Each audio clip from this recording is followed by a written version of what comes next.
Assalamualaikum warahmatullahi wabarakatuh. Perkenalkan, saya Akbar Kurnia. Pada kesempatan kali ini saya akan membacakan materi mengenai kes wakaf Ling Suku yang kemudian akan dilanjutkan oleh rekan saya Muhammad Karnus Suatmaja. Mungkin langsung saja saya akan membacakan materi yang pertama. Berdasarkan Kamus Besar Bahasa Indonesia, pendistribusian memiliki arti proses, cara, dan perbuatan mendistribusikan. Pendistribusian berasal dari kata distribusi yang dapat diartikan sebagai berikut. 1. Penyaluran dalam artian pembagian dan pengiriman kepada beberapa orang atau ke beberapa tempat. 2. Pembagian barang keperluan sehari-hari terutama dalam masa darurat oleh pemerintah kepada pegawai negeri, penduduk, dan sebagainya. 3. Persebaran benda dalam suatu wilayah geografi tertentu. Pendistribusian zakat merupakan penyaluran atau pembagian dana zakat kepada mereka yang berhak menerimanya. Distribusi zakat mempunyai sasaran dan tujuan.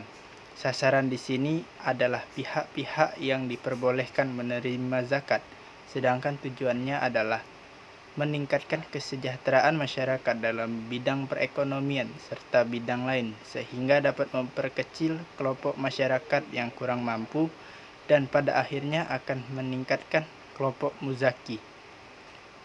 Inovasi pendistribusian untuk pendayagunaan zakat dapat dikategorikan dalam 4 bentuk berikut. Yang pertama, distribusi bersifat konsumtif tradisional, yaitu zakat dibagikan kepada mustahik untuk dimanfaatkan secara langsung, seperti zakat fitrah yang diberikan kepada fakir miskin untuk memenuhi kebutuhan sehari-hari, atau zakat mal yang dibagikan kepada para korban bencana alam. 2. Distribusi bersifat konsumtif kreatif, yaitu zakat diwujudkan dalam bentuk lain dari barang semula, seperti diberikan dalam bentuk alat-alat sekolah, beasiswa, dan lainnya, atau bantuan sarana ibadah seperti mukena, sejadah, sarung, dan sebagainya. 3. Distribusi bersifat produktif tradisional, di mana zakat diberikan dalam bentuk barang-barang produktif seperti kambing, sapi, alat cukur, pertukangan, dan lain sebagainya.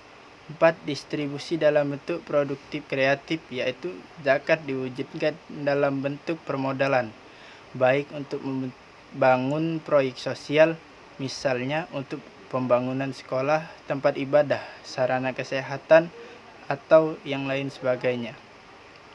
Ada 2 pendekatan yang digunakan dalam pendistribusian zakat ini. Yang pertama, pendekatan secara parsial.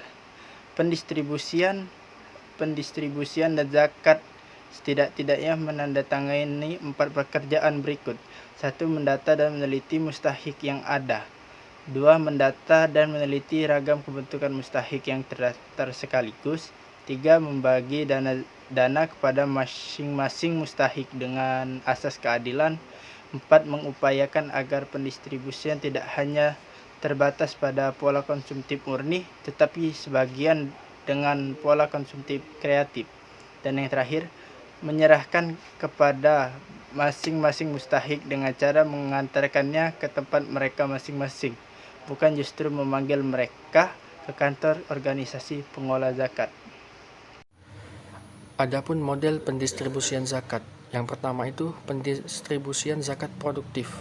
Zakat produktif adalah zakat yang disalurkan untuk tujuan pemberdayaan mushik, untuk memproduktifkan mustahik, atau dana zakat diinvestasikan pada bidang-bidang yang memiliki nilai ekonomis. Sesuai Undang-Undang Dasar Nomor 23 Tahun 2011 mengamanatkan pengelolaan zakat produktif yang dilakukan setelah kebutuhan pokok mustahik dalam bentuk zakat konsumtif telah terpenuhi. Zakat produktif memiliki nilai lebih dibandingkan zakat konsumtif karena mengandung makna pemberdayaan mustahik. Dengan hasil zakat produktif dapat memenuhi kebutuhan zakat konsumtif. Yang kedua itu pendistribusian zakat konsumtif. Ketidakmampuan orang dalam memperluas pilihan-pilihan hidupnya pada tataran transisi ekonomi dan demokrasi Indonesia. Kesemua model pengukuhan di atas jika dikaitkan dengan pengembangan pola distribusi dana zakat secara konsumtif, berarti konsep dari pola pendistribusian diarahkan kepada Yang pertama itu upaya pemenuhan kebutuhan konsumsi dasar dari para mustahik. Yang kedua, upaya pemenuhan kebutuhan yang berkaitan dengan tingkat kesejahteraan sosial dan psikologi. Yang ketiga yaitu upaya pemenuhan kebutuhan yang berkaitan dengan peningkatan sumber daya manusia agar dapat bersaing hidup di alam transisi ekonomi dan demokrasi Indonesia. Baik, mungkin itu saja yang bisa saya sampaikan. Terima kasih atas perhatiannya. Kepada Allah saya mohon ampun. Wabillahi taufiq wal hidayah. Wassalamualaikum warahmatullahi wabarakatuh.